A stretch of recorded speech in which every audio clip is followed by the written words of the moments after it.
Welcome and thank you for joining us this afternoon, where ACS is speaking with Michael Priddis, CEO and founder of Faethm. You'd appreciate that we've got about 3 minutes separating us at the moment. The session itself should go for approximately 1 hour, but we want to make this first session of our live stream really interactive. So if you can start putting your questions through, or maybe we might just do a test run. If you enter where you're dialing in from into your YouTube channel now, we can make sure that part's working well. But welcome, Michael. Great. Hi, Andrew. Michael, let's look at this in 3 parts. Firstly, about the establishment of Faethm. So what's the background, what's Faethm about, and how did the team come about? So Faethm's mission is to help companies and governments around the world to understand the impact of emerging tech, both the technology and the impact within the organisation. So business transformation as well as technology strategy. When I say impact, what I'm talking about here are the opportunities and the risks that these technologies pose. To give you a bit of background on the business, we set up about 3.5 years ago. We spent a year building the first version of the platform, and we released that in October 2017. We've now got clients in 24 countries and in 20 different industries. So we've seen a lot of growth internationally. We just set up an office in London, another office in San Francisco, and we're hiring at the moment for our first office in New York. And so what does that look like in practice, helping people with emerging technology? So maybe the more interesting answer is to go back a little bit prior to Faethm. So my previous job was a partner and managing director at Boston Consulting Group's Digital Ventures.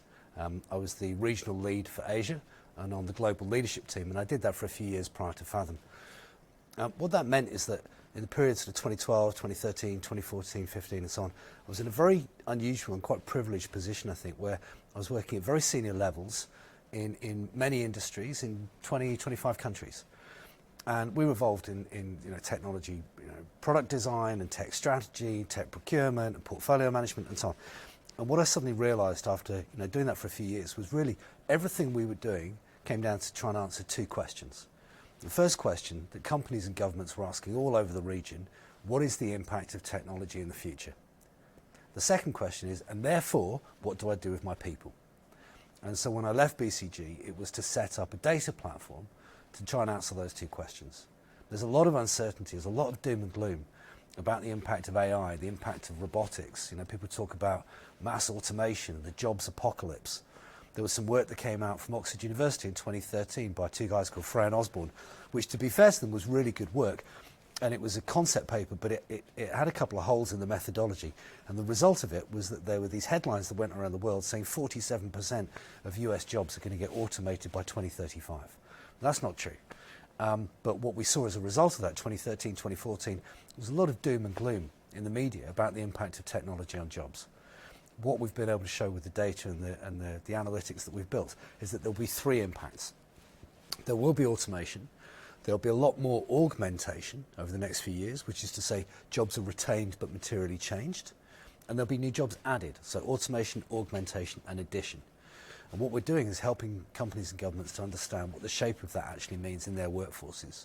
And then what are the measures they need to put in place so they look after those who are automated, they give them new skills, and they're able to redeploy them inside the workforce, and that they're able to buy the right technologies to deal with augmentation.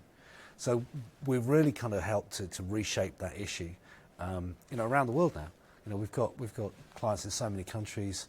I think it's fair to say that we're having a pretty good impact on the whole discussion everywhere, and we've been able to show that this is not the end of jobs. This is a rapid at-scale transition to new types of work. And the trick, therefore, for companies and for governments is how do we affect that transition, not how do we put universal basic income in place? What do we do with all these millions of people with nothing to do? Those aren't the outcomes that we're seeing. So if you look at that first 3.5 years, are there some customers or case studies that stand out where you can show that you've really had an impact? Yeah, I think maybe I can't talk so much about the companies because obviously this is quite a sensitive issue in terms of how do they deal with technology and automation and how do they give people new jobs. Maybe more so on the government side. So one of our biggest clients has been the Australian Department of Foreign Affairs. And so they engaged us a couple of years ago, initially to work on the Indian economic strategy, so the Indian-Australian economic strategy. And so Peter Varghese, who was the previous secretary for the Department of Foreign Affairs, engaged us, and myself and Dr. Richard George, our Chief Data Scientist, went to India with DFAT. We met a dozen different Indian government organisations, a whole heap of companies, universities and so on. We collected data about the whole Indian economy, and then we applied that data to Faethm, and the results then informed that bilateral economic agreement. We've then, working with the Innovation Exchange out of the Department of Foreign Affairs, applied Faethm Analytics to 9 different developing countries to say, what is the impact of technology in the developing world? How do we look after these people who might be working in basic manufacturing, or might be working in business process outsourcing, where for no fault of their own, their jobs will be automated and gone.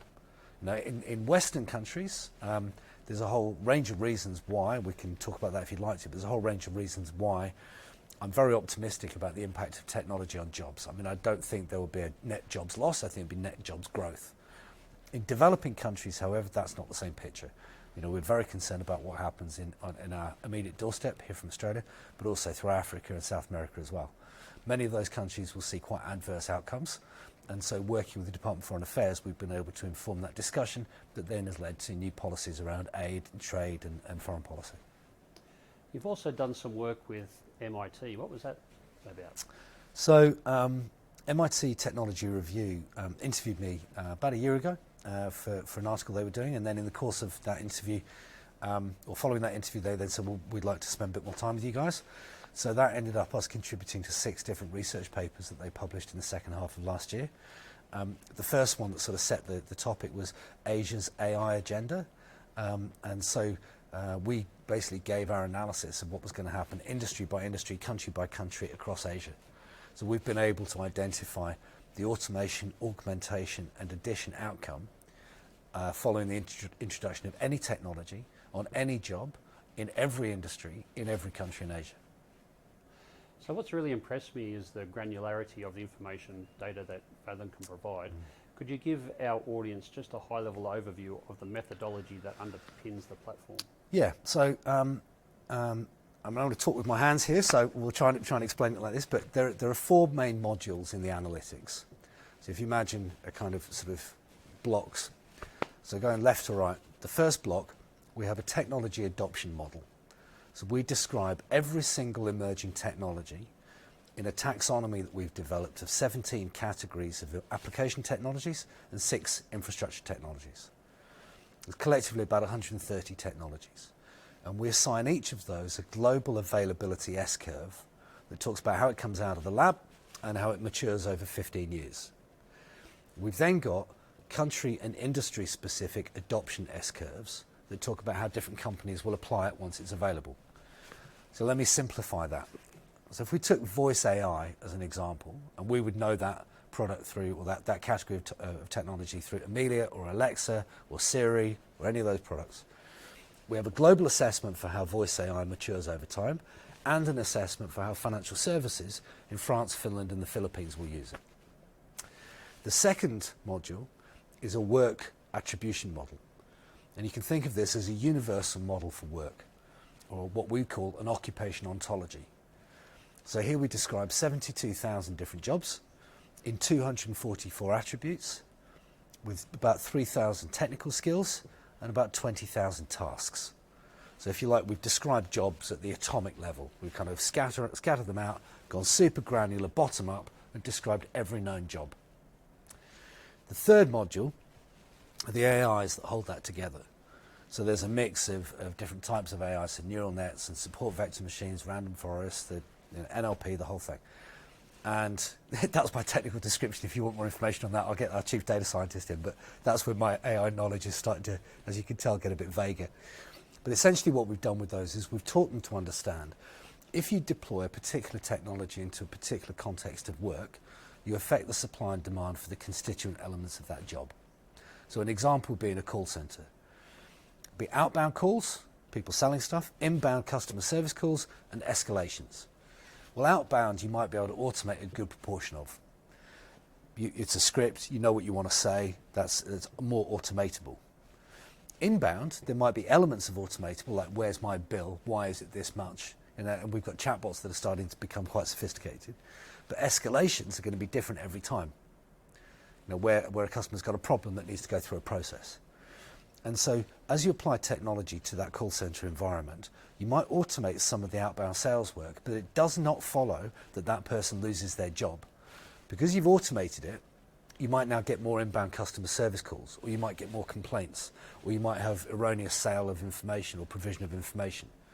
And so what we're able to do is to look at, if we deploy technology over this period of time into this type of job, what does that mean for the tasks involved in that occupation or in that collection of jobs? The fourth component of the analytics is then our client data. So all clients give us, for everybody in the whole workforce, 6 data points. It's designed to be very light, and it's designed for everybody to have this information available. Job title, salary, location, gender, business unit, and age.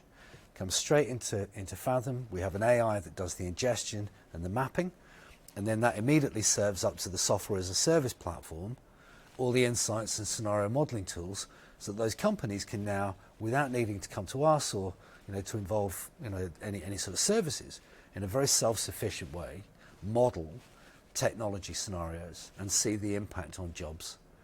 And what that means is that they're now better at doing tech strategy, tech portfolio management, tech deployment, but then the human consequences of those things: workforce transformation, learning and development, change management, hiring, diversity and inclusion, internal mobility. All of those things are use cases of the Faethm platform.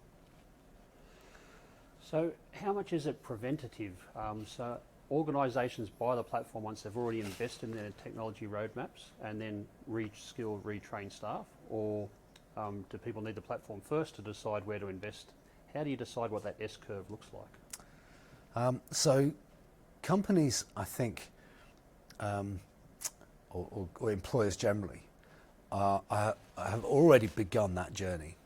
Some years before Faethm was invented, right? So people have been doing tech strategy for years, right? So this is an ongoing thing, and I think every year that passes, there are new tools that help them to do that better, and we're one of those tools. So we're not necessarily coming in at the beginning. I think technology, CTOs, CIOs, CEOs, CMOs, CDOs, all these people have been working on this stuff for years.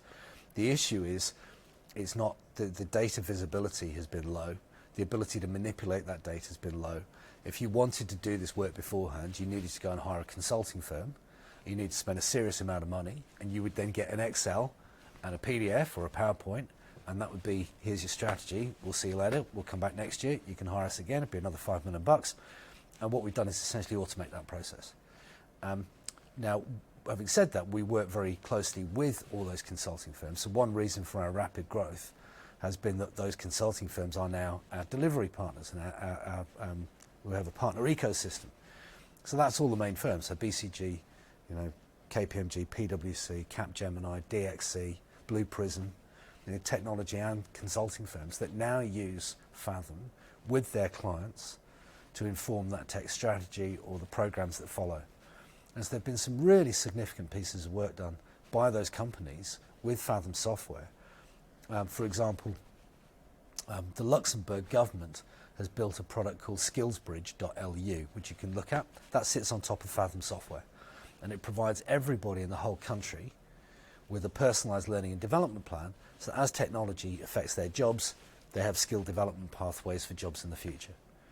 Google funded a piece of work being done by the Mars Discovery District in Toronto for the whole of Canada that's called PlanExt, so planet but with an X, PlanExt. And again, that's a very similar product to the one I mentioned from Luxembourg, and it sits on top of Faethm.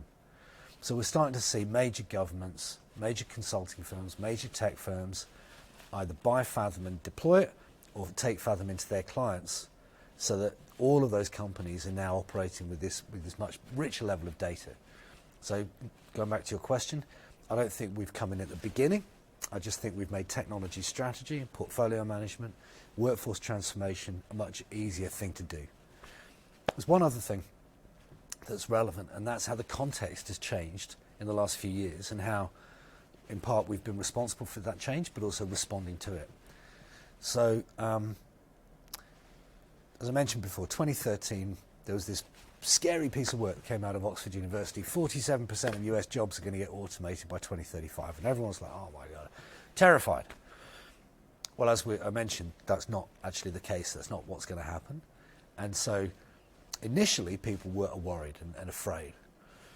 And then 2014, 2015, people started coming to us, or I'd be talking to people and they'd be saying, I've been asked to figure this out. 2015, 2016, the CEO's given me a small team and some funding. Can you help us out? 2016, 17, 18. Now this is starting to affect how I do strategy, how I do HR, how I do technology, how I do learning and development. It's all in response to this issue, future of work. 2018, 2019 into 2020, I think there's a level of calmness now that we've been able to contribute to, where we're able to show people this is not a jobs apocalypse, this is not the end of work. There are pathways available for people. The solution is investment in tech and investment in L&D, and we're able to help you get your workforce to this point. And so now we're seeing companies like Zurich, which I can talk about because they've been very generous about some of the things they've said in public. But big global company, Switzerland, talking now about what their approach is on future of work and how they use Faethm to inform all the learning and development and the workforce policies and so on. So I think we've seen the situation change. I don't think we are at the beginning of tech strategy, but I think what we've done is significantly improve strategy and operations around technology's impact. So I just want to quarantine this discussion from Quarantine, 1 good March. word. Yeah. Good use of the term. 1 March now and in the next 6 months, but just coming up to 1 March. You're on the AI Council for the World Economic Forum. Yeah. With that international lens, how would you describe, over a barbecue on a weekend, what the future of work looks like? It's good to talk about technology adoption, but how will that change the future of work? What does augmentation mean in real terms? So firstly, I think I would say to people that the future of work is the worst possible term for this, right? So it's a terrible term. I don't know who came up with it. We're stuck with it, so we use it. But future of work makes it sound like some sort of amorphous thing that may or may not happen at some point, 5 or 10 years' time. And we try not to use it. We talk about the evolution of work. And this is a much more user-friendly term, but it's also more accurate. It's not that suddenly we're going to click our fingers and the future's going to be here and it will all have changed. We're going to see a steady progression through different types of technology and jobs will change with them. The issue is that progression is happening quite quickly. And this thing about exponential change in tech being a characterization of the period means that evolution is happening quite quickly. I mean, it's a bit of a race. And so the trick for companies and for governments is to not get too far behind that curve. So the first thing I'd say to people over a barbecue is future of work is actually better thought of as evolution of work, and it's really about learning and development in response to technology change. If I can add a piece to that, the second thing I would do is challenge, or the second term I would challenge is fourth industrial revolution. Now, that's a term the media love, and as you say, I'm involved in the World Economic Forum's Global AI Council, and that's run out of the Centre for the Fourth Industrial Revolution. It's a terrible term. Revolution implies conflict, right? Winners and losers. I'm from the north of England, and I grew up mainly in the north of England, and you say industrial revolution, and I think matchstick men and matchstick cats and dogs and Lowry paintings and smoky old towns and that kind of slightly oppressive industrial revolution. It also implies that there'll be winners and losers, and it implies, as I said, a conflict period. And as a result of that, the way that the term then affects policy and strategy is to make us feel that there is a hostility, that there is an adverse circumstance, that there is a dramatic change, that people will be negatively affected. There have been 2 instances in history when science and technology have changed everything. The 12th century and the 15th, 16th century. Right, if you were an architect or a shipbuilder or a merchant or a farmer or whatever in those periods, your job changed. Now less rapidly over the course of 50 or 100 years. But we called those the first and second Renaissance. And I think this is much less the automation of jobs and see you later accountants and see you later radiologists and see you later taxi drivers and nothing for you here anymore. I think this is much more about these technologies are coming on, it will change how your job works, these are new skills you need to use, but this is much more about the humanisation of work than it is about getting rid of all these people out of the workforce and replacing them with universal basic income and some robots, which is not a scenario I see happening at all. I might just throw to our first YouTube question, Michael Ahern. I'd be interested to know exactly how you can be so certain of the impact of AI on jobs. Well, we can't. It's a scenario model. What we can do is to analyse the constituent elements of everything and to create different scenarios that allow us to say, with decreasing levels of confidence as we go into the future, what the outcome's likely to be. But I can give you some 4 examples to show you how we can be relatively sure about the next 2 or 3 or 4 years, which tends to be the cycle of strategic thinking. You know, we're not making predictions and asking people to sign in stone on what's going to happen in 10 years because, you know, coronavirus, right? Changes everything. But at the same time, there are things that we said 2 months ago which will still be true after coronavirus. So we can be relatively confident about the nearer term. And I'll give you an example. The media and the general consensus is that we're not going to need as many accountants in 2 or 3 years' time. And the reason for that is that robotic process automation will automate an awful lot of the routine accounting work. And that's probably true. And as a result of that, the general wisdom is that we're going to have all these accountants with nothing to do. So just hold that thought. Separate thought. There's a global cybersecurity talent shortage. Right? We know why that is. I don't need to explain it. That cyber skills shortage, difficult thing to say, I should have thought about that before I gave the example, but anyway, the cyber skills shortage is exacerbated in Australia because we don't have any 457 visas anymore and we haven't really kind of figured out what the replacement scheme is. So we've got a shortage of cyber analysts and a surplus of accountants. And yes, we're talking about the future, but I can be pretty sure that we're going to have a large number of surplus accountants and a large shortage of cyber analysts. When you strip away the job titles and you look at the component parts of those jobs, in terms of tasks, skills, knowledge, activities, context of work, style, 244 attributes, 20,000 tasks, 2,000, 3,000 skills that we've got in the model, turns out very similar jobs. And that's kind of, you know, intuitively you could go with that and you could say, well, you know, it kind of makes sense. Professionals, educated, working in a corporate environment, they're not working on a mine site or in a field, in small groups, analysing numbers, deriving patterns, creating insights that they report to management to make a better decision. The gap is cybersecurity knowledge, and that's a trainable gap for these people. So why on earth do we have situations where companies might make accountants redundant at 50 grand a head to get them out of the building and give them redundancy money and the change management, and spend 50 grand a head hiring cyber people because they've got to pay recruitment fees and they've got higher salaries? Why would you not be going to those accountants and say, we're putting robotic process automation in, it's going to start next month. It's a 6-month process to go live, and then there'll be a phased rollout of this work. So 2 years' time, this job will be redundant. However, we're going to need a whole bunch of people in our cyber team. Can we do a transfer? Would you like some learning and development? You know, we have this product called Faethm that gives us a job corridor. It's giving us the skills pathway. It's allowed us to connect into learning and development and education and say, how do we transition these people? Well, I'm 44, right? 2 kids, you know, the mortgage, the whole thing. If I'm the head of finance in a bank, I'm terrified right now because I'm thinking RPA is going to take my job because the media's told me so. The general wisdom is no more accountants. And then somebody from HR in the bank turns up and says, Mike, would you like a job in cyber? Same salary, 2-year progression, L&D plan. I'm like, yeah, give me some. So yes, I cannot be certain about what's going to happen in the future. But our ability to strip away and to get down to the, you know, the granular way, what exactly is RPA? What is the progress of RPA through accounting? What does that mean for the tasks and skills of this job and this job? That we can be pretty confident about. Thank you. I'm going to come back to that on a report that you've done for ACS just shortly, but the questions are streaming, so I better knock a few of them over. Glenn Lee, is AI aiding modelling both medical and or economic strategies for COVID-19? Glenn, we're going to come back to that post 1 March.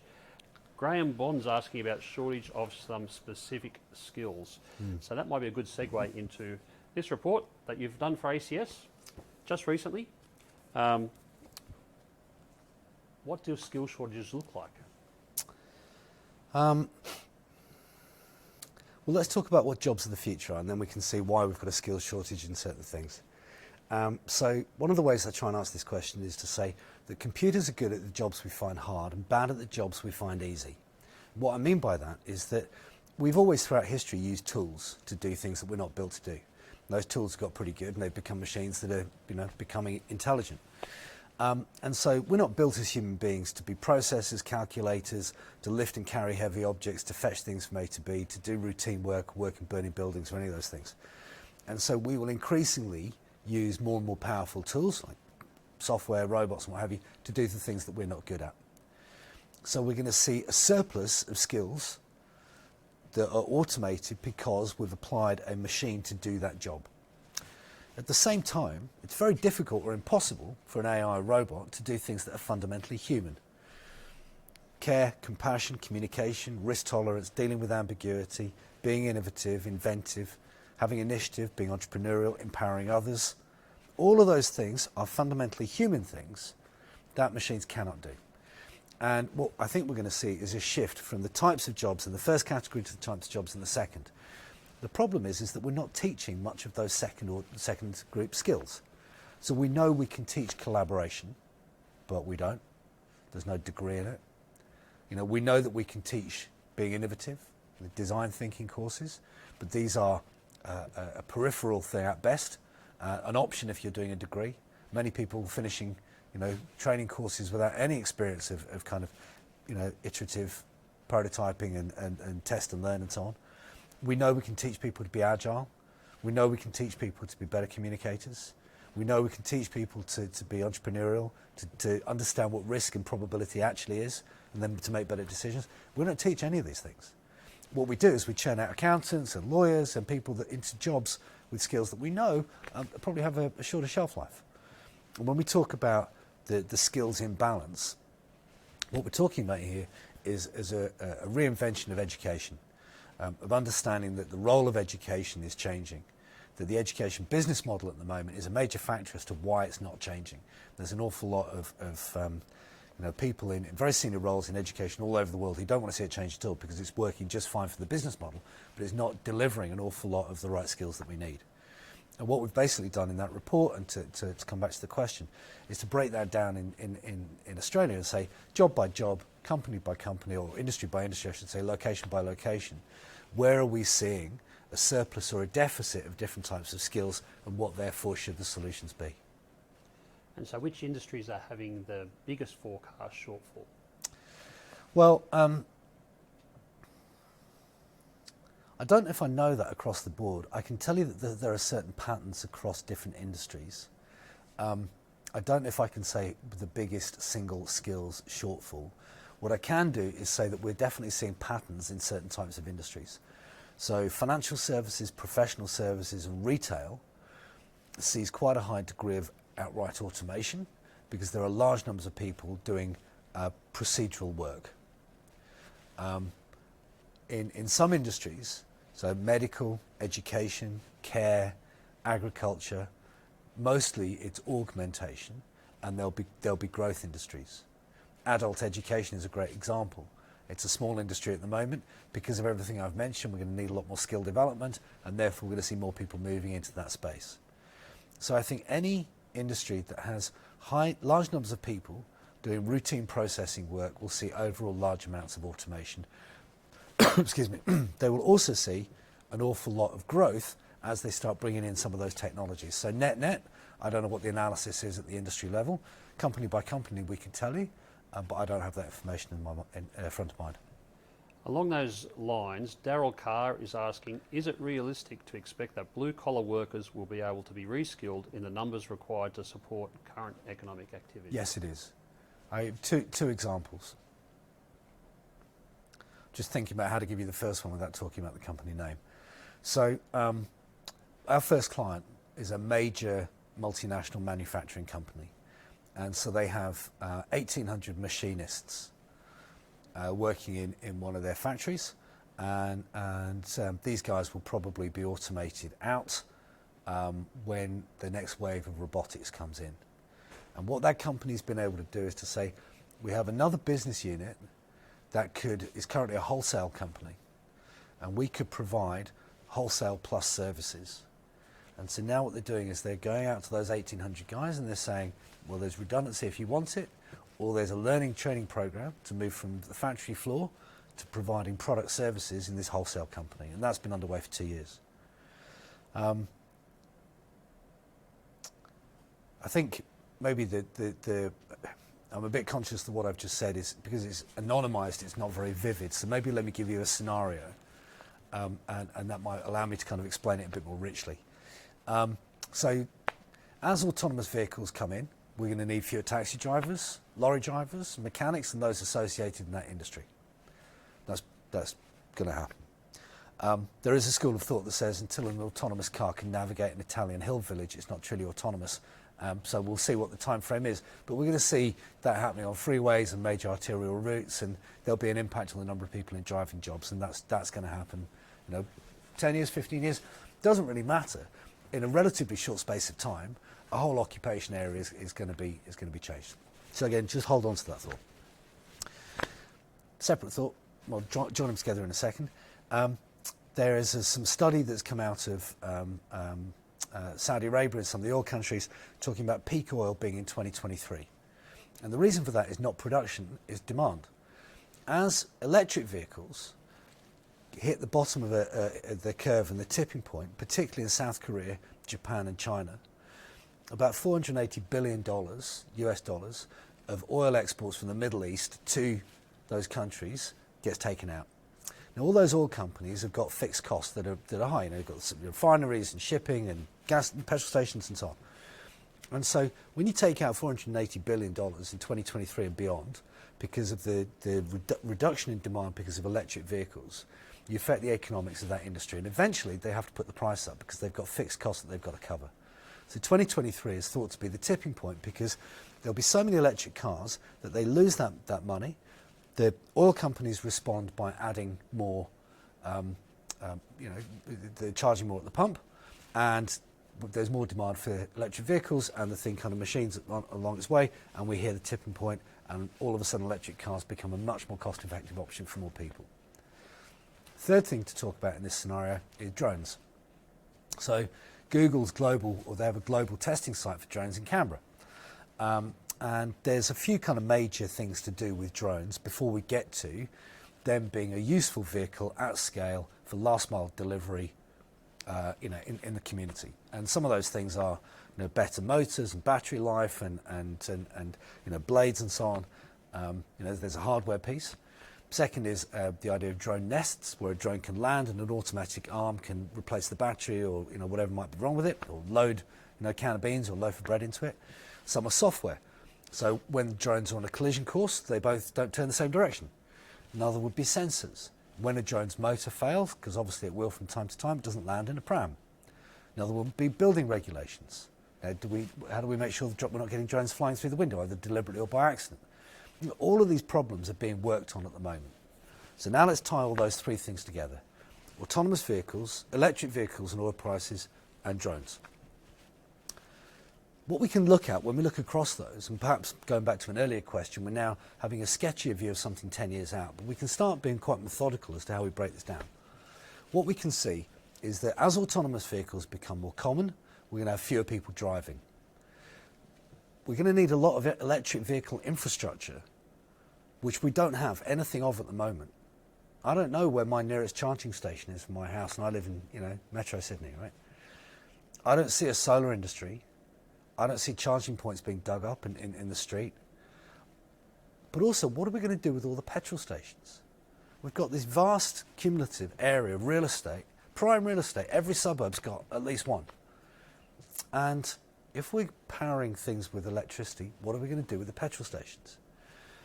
Well, maybe what we're also going to have at the same period of time is a situation where drones are so sophisticated that we're now having drone nests and drone bases in the community doing community delivery. Now, I don't see a situation where we have a drone nest in Alice Springs doing linear journeys all over the country. We're going to have drone nests out in the community. Well, we're better than petrol stations. So now to get back to the answer to the question, what do we do with blue-collar workers? Well, we need to redesign petrol stations into drone delivery bases where vehicles are coming in, equipping the drones to fly deliveries. Now you've got a 15-minute delivery value proposition on the things you're buying online. And analytics are making sure that we're stocking that drone station, was petrol station, now drone station, with the products that we need in the community. we're going to have an industry around solar or an industry around electric charging points or both. People need to sell it, insure it, make it, design it, fix it. The jobs involved in the current auto industry have certain skills. You talked about blue collar, but there are still many skills involved in doing blue collar work. I mean, blue collar work, you know, it's skilled work. It's just not white collar. So there's a difference. Let's be clear that it's not unskilled work. There are skills. What we need to do is recognise those skills and give people the opportunity to deploy those skills again. And I think there are many opportunities as the auto industry might wane, but the oil industry changes, the electric vehicle industry comes on, the drone industry comes on, there's a refit and a repurpose of petrol stations all over the country, amazing amounts of real estate. I don't see anyone really thinking about. Heaps of jobs. We just need to be identifying what they are and taking a holistic view over the whole economy, every technology. And what we need to do that is some decent software that allows us to model every technology across every job to give us a joined up point of view so that we can make some joined up policy between industry investment, education, employment policy, you know, welfare policy if we need it, learning and development and so on. A bit of joined up thinking. I've got another question from Graham Bond. I'm just going to cut it really slightly. So the question is if retraining works. In the last couple of years, without naming them, there's been a number of big companies in the ASX top 20 who have undertaken significant resizing, restructuring of their workforces, which involves automation losing some jobs, but definitely bringing in more tech workers, but those numbers don't necessarily match. And a lot of the recruitment happens from outside the business. So why aren't we seeing more of the retraining that you're talking about, facilitating people moving if we know the technology roadmaps are of a 2 to 5 year time frame and to match the strategy? In practice, where are we seeing it happening well, and if not, why not? Unfortunately, we're not seeing it happen well in Australia. So it's difficult to answer the question without being critical of what's happening here. But I see quite a stark contrast between how Australian companies and governments are tackling this in other countries. I just talked about a whole scenario that required some joined up thinking around technology and work and skills development. And unfortunately so far in this country we've not seen a huge amount. We're starting to see more of it, but that type of thinking is much more natural, I think, for leaders in other countries. And I think there's some reasons for that. Now, I think we're going to be talking about the work we're doing around COVID-19 and coronavirus shortly. So with the exception of the current period, 28 years of unbroken economic growth have not prepared corporate Australia or Australian government with much muscle memory of adversity. And as a result of that, the easy option is sometimes the option that's taken, and it is more complicated, it's harder, it's more involved to try and get some joined up thinking going between multiple departments in a whole of industry approach. We're starting to see in some industries, but I don't think there's a whole of industry approach where all the banks are getting together, all the retailers are getting together, or all of the major companies in Sydney are getting together. But we are seeing that in other countries. You know, we're working on something called the Transition Hub in the UK. It's being built on top of Faethm software. The top 30 or so employers in the UK have come together around Faethm Analytics to say, I've got lots of people here, you haven't got enough people there, can I move some across? And that's major companies. I mean, let's say the top 30 employers. It's not happening here. And I think there's been, you know, there's an opportunity, let's frame it in this way. There's an opportunity for government and for industry to get much closer together on what's likely to come, and then for academia to say, and we can help in this way. I think there's a lot of discussion going around, but I'm not seeing an awful lot of people say, actually, you know what, we're going to do this, we're going to do this in this way. But I am seeing that in other countries. And the evidence for that is what I've said before. Luxembourg have built a learning and development platform as a pilot for the EU, for everybody in the country. Google funded the world's biggest public-private innovation hub in Canada. Well, it's based in Canada, but it's the world's largest, which is the Mars Discovery District, to build a learning and development plan for what's happening in you know, across Canadian industries. You know, we've seen announcements from Amazon and AT&T. We're investing hundreds of millions of dollars. The CEO of PwC putting $3 billion into learning and development across the firm. So heaps of examples, just not here. Thank you. I'm going to go back to Glenn Lee's question from earlier. Is AI aiding modelling both medical and or economic strategies for COVID-19 recovery and the post-pandemic workforce skills requirements and pathways? To answer that, take us back to how you started to approach COVID-19 as Faethm back pre-1 March. Yeah, so a lot's happened in the last 5 weeks, clearly around the world. So when Wuhan locked down for the first time, the same day, I think, or within a day or two, there were 2 cases reported in Seattle and 1 in DC. It was a Friday, and I spent the weekend reading about what was happening in China and thinking, if this gets out, it's going to cause a world of pain. And then I thought, but the workplace is going to be a place of transmission. And this whole idea of people being infectious and still going to work. And then I thought, well, we've got the most granular view of work available in the world. With I mentioned the occupational ontology. It's dynamic, we're updating it the whole time. It's back-end integrated to the US Department of Labour and the British, European systems and so on. So we've got this super rich model for work. And I came in and I talked to Dr. Richard George, who's our chief data scientist, and I said, how could we use that knowledge we've got about work and apply that to what we've got about pandemics? So for those, to just maybe go back to our analytics structure, we've got this technology model, a work model, and AI. In the technology model, we've got a global availability S-curve for every tech. We've replaced that with a global pandemic curve. And we've got that from World Health Organization, CDC, Johns Hopkins, Imperial College, and so on. Then we've developed epidemic curves, i.e. the pandemic expressed in a country, and scenarios of epidemic curves based on what we're seeing in other countries. So Spain, Italy, the UK, the US, and so on. All of which are testing with different degrees of accuracy or prevalence or frequency perhaps. Anyway, information about epidemics. And then we've built a new neural net and then applied that to the occupational ontology.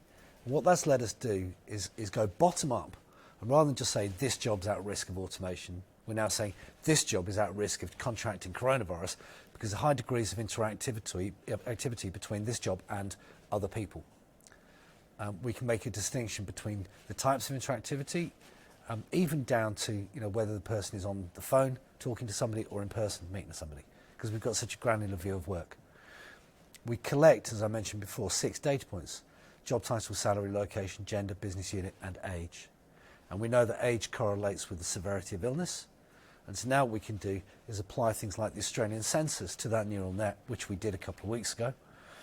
And we're now providing information through to government, state and federal, so that they can then model what the effect of coronavirus transmission might be in the event of no shutdown or shutdown and extensive shutdown.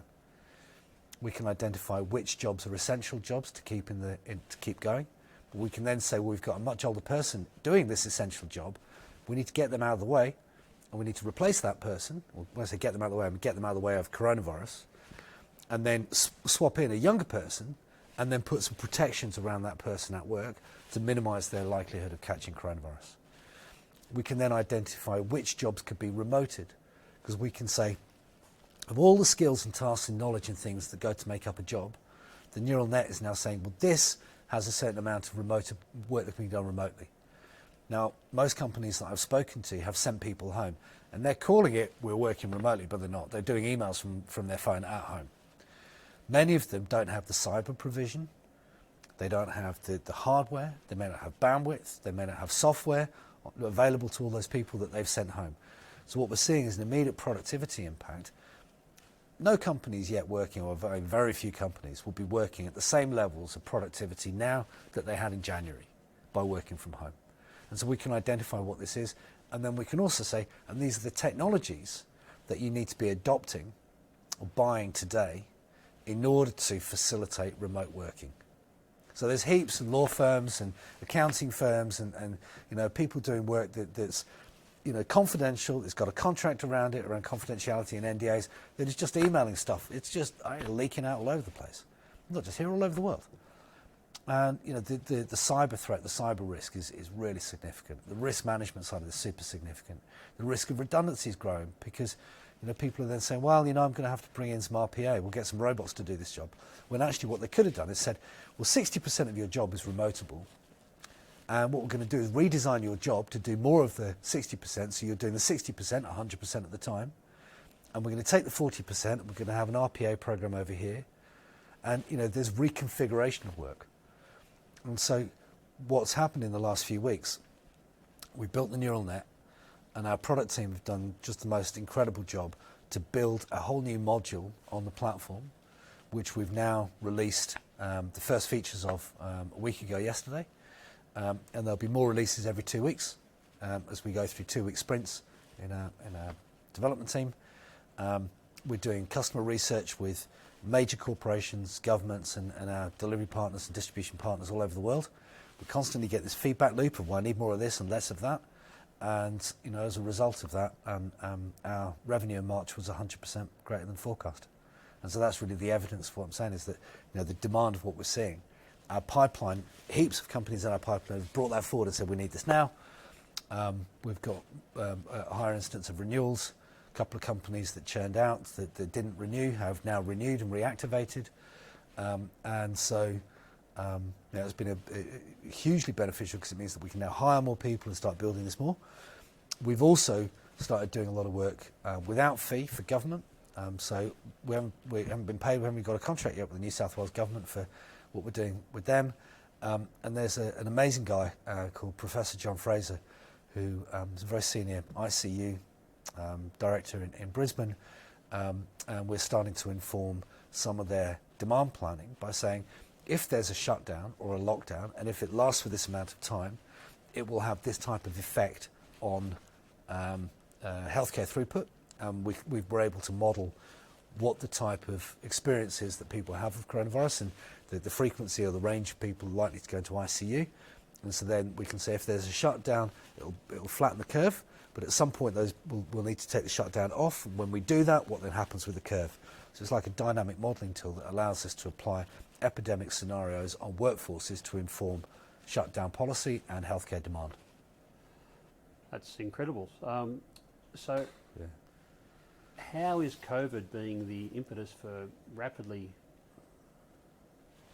forming digital transformation in businesses that weren't ready for it? Well, bluntly, I just think it's scaring the crap out of everybody.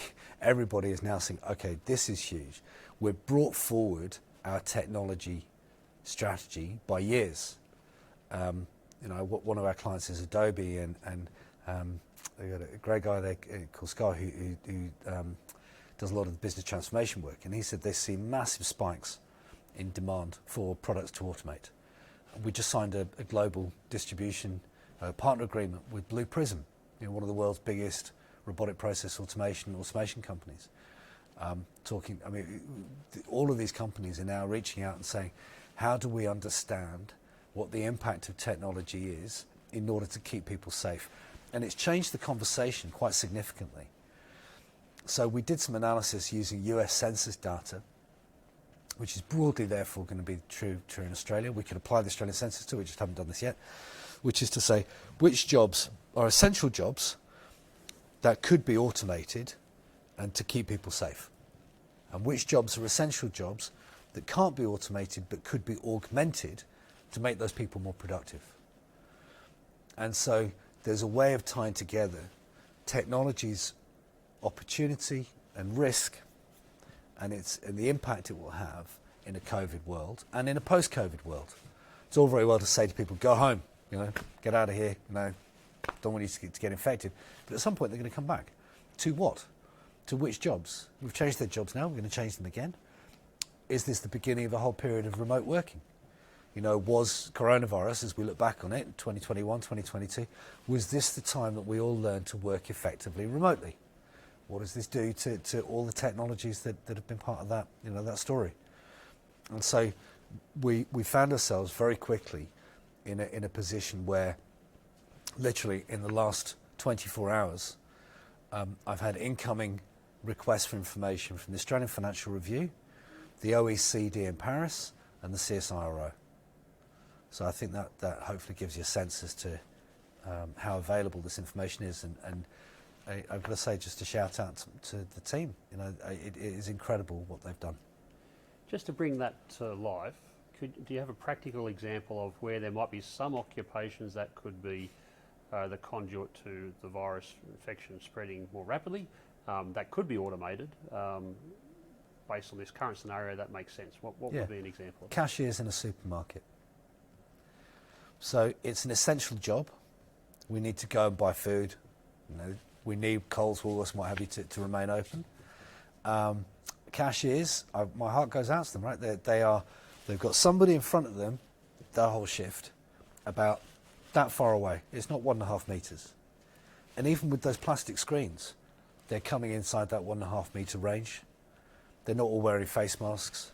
You know, they might be handing a card over. They're not wearing gloves. I don't see the cashiers being protected anywhere near as much as they should be. Some supermarkets have started putting those perspex screens up, but that's not a barrier completely. And then there's still bagging, and the bagging console is close enough for the cashier to be able to reach it. Well, now the customer is reaching it. Well, they're inside that 1.5 metre zone. So there's the automation of retail workers or retail jobs was a very emotive topic 2 months ago. People saying, well, you know, we're going to have all these people, and what are we going to do, and so on. And you know, now it's like, well, we probably should get them out of harm's way. And I think you probably talked to one of those cashiers 2 months ago, and you say, automation, and they're like, no, don't do it. I need my job. Now they're saying actually $750 a week on the JobKeeper allowance, and you know, get me out of the way, please, as fast as you possibly can. So good example there, I hope, of at-risk job in large numbers, completely automatable. Probably should get on with it.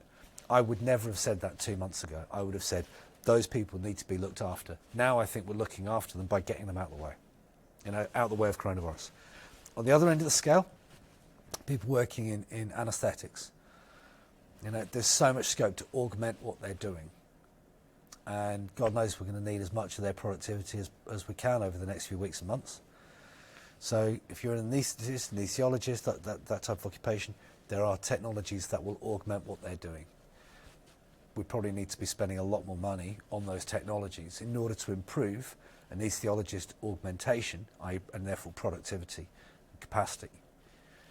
And so here technology has a role to play in that COVID world, and we can identify similar numbers of people. And we've done this across the US, nationally, by state and by county, using US census data. It's quite old, the census can be redone this year, and we've developed a tool to update that census data to today's picture based on a whole bunch of proxies. So we've got two different scenarios here, cashiers and anesthesiologists. One group could be automated, probably should. One group should be augmented a lot more than is happening. So we've got time for 2 more questions if you want to get on to the YouTube channel and send those through. In terms of, this next one's from Rosemary Dorr and relates to if digital transformation is going to be expedited and we don't have the skills, the borders are closed, the evolution of work demands is that we keep on learning. How can organisations best support transformation through learning by doing? Great question. So I think that's the most important thing to focus on. So I'm really glad to have an opportunity to answer that. So learning and development is really the answer. It doesn't follow that we're going to send everybody off to do an MBA. An old boss of mine, a guy called Stu Dredge, used to be able to put things in a very pithy way. And he said, the half-life of learning is 30 minutes unless you apply it. Right? And what he meant by that is you need to give opportunity, or we need to give people opportunities to practice what they're learning. So I think what that talks about for the company, to answer Rosemary's question, how do we get, rather than people going on a 12-month course, going on a 12-day or 12-hour course that gives them opportunity to practice what they've learned? Otherwise, they're going to forget half of it immediately. That means that we need action-based learning, contextual learning, learning that's bespoke, learning that's designed for my business, learning that's designed for transitioning my accountants to my type of cyber people. We probably need to stop sending people off to do project management courses and solution selling courses and these generic things that no one remembers and treats as a day out. We need to treat learning and development as a strategic activity. We need to elevate it in the organisation, give it some more resources, perhaps change the way that it intersects with strategy and marketing and product development and so on. Give it a seat at the strategic table and say, we've got all these people and we're going to need to transition them. L&D is now a game changer. L&D is something that makes a difference. Second thing is to then reach out across those borders online to say, where do we find the best learning and development content? And Faethm now has partnerships with a range of different L&D companies. So D2L out of Toronto, Pearson, so Pearson Online Learning Services, and Pearson is clearly a massive company and they've got a huge amount of content that they can provide. Go One out of Melbourne, With You, With Me, which is particularly framed on or focused on those leaving the military and how they learn for jobs after the military. And so there are many L&D providers that are Faethm partners that can deliver to those skills gaps that allow companies to then say, okay, I need to get some L&D. Yes, I could go to the AGSM, and probably for some roles I should, or the MGSM, the Australian Graduate School of Management, I'm saying. But actually what I've got across the board is some 12-day courses. I'm going to buy this, but now I'm going to kind of weave those into people's day-to-day jobs so that we're actually doing skills development. We're not just doing a day out of the office. Last question from Daryl Carr. I've seen enormous demonstrations of shared humanity across the globe at this time. Do you think this can trigger more ethical business practices that better recognise our needs as human beings? I really hope so. The evidence so far is not great though. Hopefully we will, people talk about social distancing. My father said something pretty cool last week. He said, I hate that term. He said, I think it's bringing societies together. It's physical distancing, which I think is a better distinction. So I really hope that it does teach people, the power of community is important. I read the other day that the internet's a much kinder place at the moment, and I hope that will stick. On the other hand, I am seeing companies go hell for leather down automation routes without necessarily, they're kind of masking it as a coronavirus thing, but I think it's probably much more to do with margins. And we're not necessarily I think critically, the Australian government leadership's been pretty good on this. Obviously there's a few gaps, and don't need to go into those, but there's a couple of things that could have happened better. But I think generally speaking, they've been fast. They've spent some good money. They've been, they've fronted up and said this is what we're going to do. Where there's been errors, they've called the errors out. And clearly we can't say the same when we look at a whole bunch of other countries. North America, US, Brazil, Mexico. And then I'm super worried about the news we're not hearing. So I haven't heard much about Turkey in the last week or two, but 10 days ago Turkey had a steeper curve than the US. Not hearing any news about Syria. I'm doubting they're doing much testing there. Not getting much information about Egypt, much information about Mexico, although I did see the Mexican president walking through the crowd and kissing babies a week ago. So, I think it would be great to think that this is a catalyst for greater humanity, and I think hopefully there'll be pockets of it that we can all look to, but I think we need to crack on and make it happen rather than let it happen. Michael Priddis, thank you so much. There we have it, Faethm, a great Aussie tech success story, pivoting through COVID-19 and really adding value. For ACS members out there, the humanities a nice segue. Don't forget, 6 p.m. this Thursday, we have the hashtag Flatten the Curve hack. We're asking all of our members to sign up as participants, work together in teams over 48 hours, and let's build some prototypes that can really add value to the Australia-specific scenarios that we're facing with COVID-19, and working together that we can all help flatten that curve. Thanks for joining us.